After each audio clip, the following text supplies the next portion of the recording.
Hello everyone, क्या हाल चाल, कैसा रहे बच्चे? सब बढ़िया। और सुनाओ क्या हाल चाल। तो स्वागत करता हूं मैं आपके प्यारे से प्लेटफॉर्म बोर्ड विथ मी। मेरा नाम है अखंड प्रताप और आज की क्लास में क्लास 10th वालों को बताऊंगा कि चित्रकला के पेपर में ये 5 गलतियां जो आपको बिल्कुल भी नहीं करना, जिससे कि आपके बोर्ड एग्जाम के अंदर चित्रकला में अच्छे नंबर आए या आपका एक भी नंबर ना कटे। तो कौन सी गलतियां, वो मैं आपके सामने अभी दिखाता हूँ। सबसे पहले बहुत सारे बच्चे क्या करते हैं, बहुत सारे बच्चे चित्रकला के पेपर के अंदर क्या करते हैं, खंड नहीं डालते कि वो कौन सा खंड कर रहे हैं। जैसे खंड आ है तो उस खंड को आप मेंशन करिए, खंड बा है उसको भी आप मेंशन करिए। दूसरा पॉइंट क्या बहुत बच्चे गलती कर देते हैं, बहुत सारे बच्चे जैसे कि मान लीजिए अगर वो आलेखन कला कर रहे हैं तो उसको मेंशन नहीं करते कि भाई वो आलेखन कला कर रहे हैं कि या प्रावैधिक कला कर रहे हैं। डायरेक्ट क्या करते हैं, फूल पत्ती बनाना शुरू कर देते हैं। तो आपको उस चीज़ को मेंशन करना है कि अगर आप आलेखन कला कर रहे हैं तो वहाँ पे ऊपर सबसे पहले मेंशन करिए कि आलेखन कला कर रहे हैं। अगर आप प्राविधिक कला कर रहे हैं तो आप वहाँ पे मेंशन करिए कि आप प्राविधिक कला कर रहे हैं। और प्राविधिक कला के अंदर बहुत सारे बच्चे क्या करते हैं मेरे भाई, बहुत सारे बच्चे जो भी उनका चित्र जो भी बनाना रहता है उसको तो बना के आते हैं, लेकिन उसके अंदर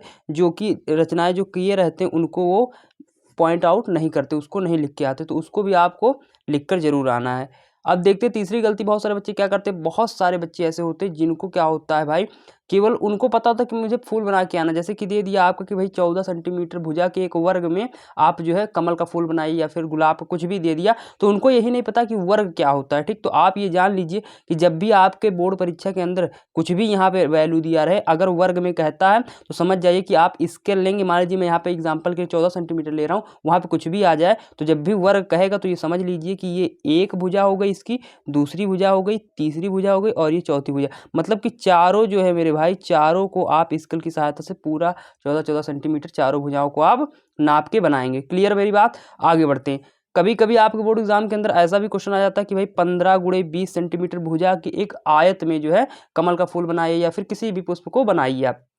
तो वहाँ पे क्या होता है, वहाँ पे बच्चे क्या करते हैं, ये नहीं समझ पाते कि आयत क्या होता है, उसके अंदर कैसा क्या बनाना रहेगा। तो जब भी आपको आयत में कहेगा तो जो 15 स्टार्टिंग वाला वैल्यू दिया है उसको आप क्या करेंगे, उसको आप इस लंबाई मान लेंगे। ठीक है, लंबाई में खींचेंगे और जो ये लास्ट की वैल्यू दिया है उसको चौड़ाई मान लेंगे। यानी लंबाई गुणे चौड़ाई तो होता ही है, लेकिन जिन बच्चों को बिल्कुल नहीं होता उनके लिए मैं बता रहा हूँ कि जो फर्स्ट अंक है उसको आप जो है स्टार्टिंग में मतलब 15 सेंटीमीटर नाप के रखेंगे और जो सेकंड वाला वैल्यू दिया है उसको जो है इस लंबाई में नाप लेंगे। क्लियर बात? उसी प्रकार से इसको भी, यानी कहने का मतलब कि ये भी 15 सेंटीमीटर हो जाएगा, ये भी 15 सेंटीमीटर और ये 20-20 हो जाएगा। क्लियर मेरी बात? तो इस प्रकार से आपको जो है अगर आयत में देगा तो ऐसे बना के आना है। और देखो कभी कभी आपकी परीक्षा के अंदर भाई 16 सेंटीमीटर व्यास के एक वृत्त में, तो बच्चे क्या करने लगते हैं, बच्चे क्या करने लगते हैं मेरे भाई, कंपास निकालते हैं और वहां से स्केल की सहायता से 16 सेंटीमीटर में नाप के चले आते हैं। और जब वो क्या करते हैं, जब वो एक वृत्त की रचना करते हैं तो या तो वो पूरा का पूरा पेपर आपको कवर हो जाता है या फिर पेपर से बाहर निकल आता है। तो बच्चे वहाँ पे कंफ्यूज हो जाते हैं।